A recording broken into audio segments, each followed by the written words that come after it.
माणसासाठी आम्ही कष्ट केले, जेल तुरुंग साऱ्या गोष्टी भोगल्या, त्या आमच्या विरहित आमच्या घरच्यांना काय त्रास झाला असेल, आमच्या लेकराबाळांना काय त्रास झाला असेल, हे आमचे घरचे आता आबा भेटून आबांनी विचारपूस केली. परंतु ज्या माणसामुळे झाला त्या माणसाचं नाव मनोज जरांगे आहे. ह्या माणसासाठी आम्ही 5-5 वर्षाची शिक्षा समजा लागली, जेल काढले, तो माणूस आम्हाला साधा भेटायलासुद्धा येत नाही आणि त्याच्या मुलाला कुठे लिलाव होती हॉस्पिटलला ॲडमिट. तिथं मंत्री जातात भेटायला. आज तो मोठा झाला ना, ओळखच दिली ना. आम्ही भेटायला गेलो तर झोपलेला असायचे, ह्या अंगावर इकडं पब्लिककडं तोंड असलं, आम्ही दिसलो की लगेच इकडं तोंड करायचं. ते नाटकी माणूस आहे ना, ते नाटक मी एकदम परफेक्ट जमतं त्यांना. आज तुम्हाला त्यांनी येऊन भेटली, सांत्वनपर भेट घेतली, काय नेमकी चर्चा झाली आणि आता आबांनी कशा पद्धतीने तुम्हाला धीर दिला? मी प्रथमतः नवनाथ आबाचे मनापासून आभार व्यक्त करतो, कारण की ज्या संकट काळामध्ये आबा मला भेटायला आले त्याबद्दल खूप खूप धन्यवाद आबा तुमचे.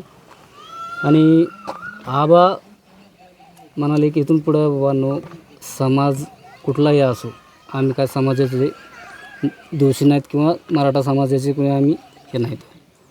आम्ही बी तुम्ही जितके कष्ट करतात तेवढेच आम्ही सुद्धा कष्ट करतो तर, आणि आम्ही कायम तुमच्या पाठीशी राहू, परंतु आत्महत्येचा असा प्रयत्न करू नका.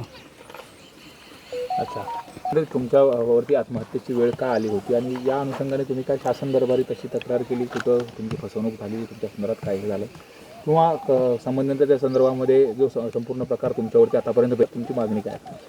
तर ह्या आत्महत्येच्या मागे आज जवळपास 2016-17मध्ये जे कोपर्डीचं अत्याचार प्रकरणी आम्ही हल्ला केला होता कोर्टामध्ये जाऊन, त्याच्यामध्ये आम्हाला 5 वर्ष शिक्षा लागलेली. त्याच्यामध्ये मी, अमोल खुने, राजेंद्र दराड आणि बाबूराव वाळेकर असे 4 व्यक्ती होतो. आम्हाला त्याच्यामध्ये 5 वर्षाची शिक्षा आणि ऑलरेडी आम्ही 2 वर्ष त्याच्यामध्ये 22 महिने काढून आलेलो होतो.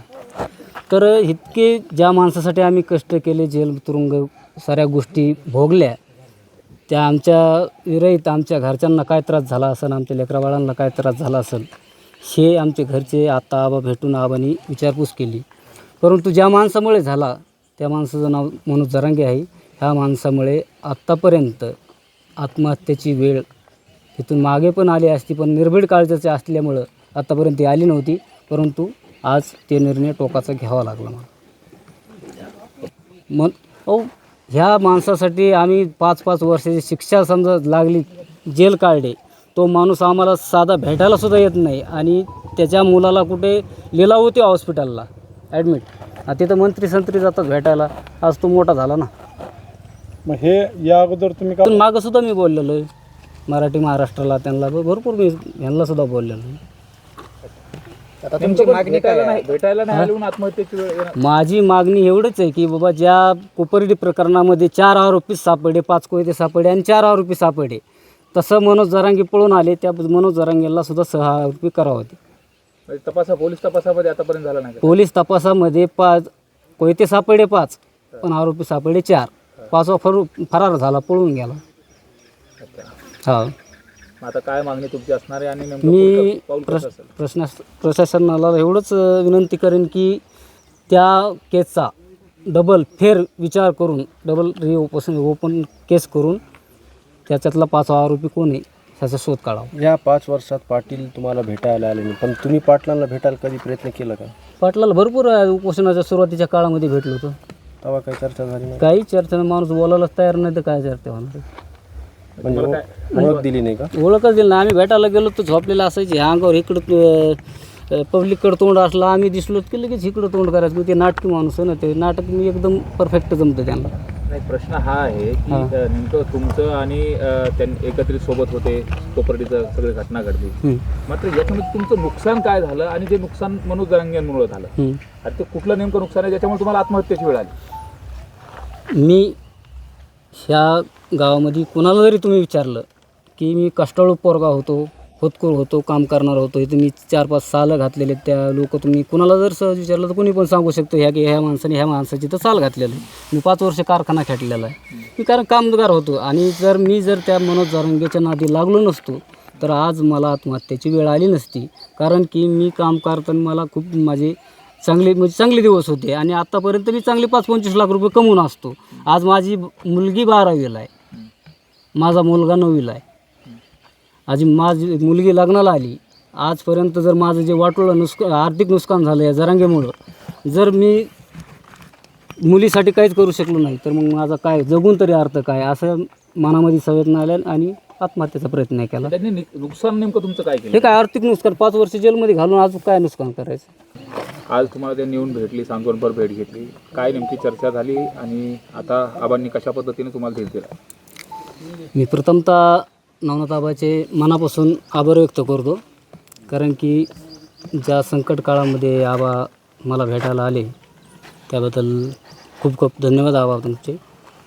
आणि आबा म्हणाले की इथून पुढं बाबांनो, समाज कुठलाही असो, आम्ही काय समाजाचे दोषी नाहीत किंवा मराठा समाजाचे कोणी आम्ही हे नाहीत. आम्ही बी तुम्ही जितकेच कष्ट करतात तेवढेच आम्ही सुद्धा कष्ट करतो तर, आणि आम्ही कायम तुमच्या पाठीशी राहू तर, परंतु आत्महत्येचा असा प्रयत्न करू नका. अच्छा, तर तुमच्यावरती आत्महत्येची वेळ का आली होती आणि या अनुषंगाने तुम्ही काय शासन दरबारी तशी तक्रार केली, कुठं तुमची फसवणूक झाली, तुमच्या संदर्भात काय हे झालं किंवा संबंधितांच्या संदर्भामध्ये जो संपूर्ण प्रकार तुमच्यावरती आतापर्यंत तुमची मागणी काय? तर ह्या आत्महत्येच्या मागं आज जवळपास 2016-17मध्ये जे कोपर्डीचं अत्याचार प्रकरणी आम्ही हल्ला केला होता कोर्टामध्ये जाऊन, त्याच्यामध्ये आम्हाला 5 वर्ष शिक्षा लागलेली. त्याच्यामध्ये मी, अमोल खुने, राजेंद्र दराड आणि बाबूराव वाळेकर असे 4 व्यक्ती होतो. आम्हाला त्याच्यामध्ये 5 वर्षाची शिक्षा आणि ऑलरेडी आम्ही 2 वर्ष त्याच्यामध्ये 22 महिने काढून आलेलं होतं. तर इतके ज्या माणसासाठी आम्ही कष्ट केले, जेल तुरुंग साऱ्या गोष्टी भोगल्या, त्या आमच्या विरहित आमच्या घरच्यांना काय त्रास झाला असेल, आमच्या लेकराबाळांना काय त्रास झाला असेल, हे आमचे घरचे आता आबा भेटून आबांनी विचारपूस केली. परंतु ज्या माणसामुळे झाला त्या माणसाचं नाव मनोज जरांगे आहे. ह्या माणसामुळे आत्तापर्यंत आत्महत्येची वेळ तिथून मागे पण आली असती, पण निर्भीड काळजाची असल्यामुळं आत्तापर्यंत ती आली नव्हती. परंतु आज ते निर्णय टोकाचा घ्यावा लागला मग ह्या माणसासाठी आम्ही 5-5 वर्षाची शिक्षा समजा लागली, जेल काढले, तो माणूस आम्हाला साधा भेटायला सुद्धा येत नाही आणि त्याच्या मुलाला कुठे लिलाव होते हॉस्पिटलला ॲडमिट, तिथं मंत्री संत्री जातात भेटायला. आज तो मोठा झाला ना. मग हे या अगोदर तुम्ही पण मागं सुद्धा मी बोललेलो आहे मराठी महाराष्ट्राला, त्यांना भरपूर मी ह्यांना सुद्धा बोललेलो आहे.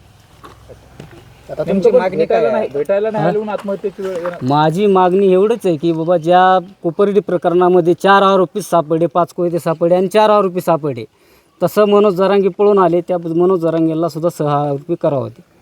म्हणजे पोलीस तपासामध्ये आतापर्यंत झाला नाही का? पोलीस तपासामध्ये 5 कोयते सापडले, 5 पण आरोपी सापडले 4.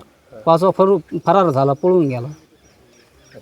हा, आता काय मागणी तुमची असणार आहे आणि नेमकं मी पुढचं पाऊल कसं असेल? प्रशासनाला एवढंच विनंती करेन की त्या केसचा डबल फेर विचार करून, डबल ओपन केस करून त्याच्यातला 5वा आरोपी कोण आहे त्याचा शोध काढावा. या 5 वर्षात पाटील तुम्हाला भेटायला आले नाही, पण तुम्ही पाटलांना भेटायला कधी प्रयत्न केला का? पाटलाला भरपूर उपोषणाच्या सुरुवातीच्या काळामध्ये भेटलो होतो. तेव्हा काही चर्चा झाली नाही? काही चर्चा नाही, माणूस बोलायलाच तयार नाही तर काय चर्चा होणार. म्हणजे ओळख दिली नाही का? ओळखच दिली ना. आम्ही भेटायला गेलो तर झोपलेलं असायचे, ह्या अंगावर इकडं पब्लिककडं तोंड असलं, आम्ही दिसलो की लगेच इकडं तोंड करायचं. ते नाटकी माणूस आहे ना, ते नाटक मी एकदम परफेक्ट जमतं त्यांना. नाही, प्रश्न हा आहे की नेमकं तुमचं आणि त्यांनी एकत्रित सोबत होते, कोपर्डीचं सगळी घटना घडली, मात्र याच्यामध्ये तुमचं नुकसान काय झालं आणि ते नुकसान मनोज जरांगेंमुळे झालं, आणि ते कुठलं नेमकं नुकसान आहे ज्याच्यामुळे तुम्हाला आत्महत्येची वेळ आली? मी ह्या गावामध्ये कुणाला जरी तुम्ही विचारलं की मी कष्टाळू पोरगा होतो, होतकूर होतो, काम करणार होतो, इथे मी 4-5 सालं घातलेले, त्या लोक तुम्ही कुणाला जर सहज विचारलं तर कोणी पण सांगू शकतो ह्या माणसाने ह्या माणसाची तर साल घातलेलं आहे. मी 5 वर्ष कारखाना खेटलेला आहे, मी कारण कामगार होतो. आणि मी जर त्या मनोज जरांगेच्या नादी लागलो नसतो तर आज मला आत्महत्येची वेळ आली नसती. कारण की मी काम करताना मला खूप माझे चांगले दिवस होते आणि आत्तापर्यंत मी चांगले 5-25 लाख रुपये कमवून असतो. आज माझी मुलगी 12वीला आहे, माझा मुलगा 9वीला आहे. आज माझी मुलगी लग्नाला आली. आजपर्यंत जर माझं जे वाटोळं आर्थिक नुकसान झालं या जरांगेमुळं, जर मी मुलीसाठी काहीच करू शकलो नाही तर मग माझा काय जगून तरी अर्थ काय, असं मनामध्ये संवेदना आल्या आणि आत्महत्येचा प्रयत्न केला. त्यांनी नुकसान नेमकं तुमचं काय केलं? हे काय आर्थिक नुकसान 5 वर्ष जेलमध्ये घालून अजून काय नुकसान करायचं.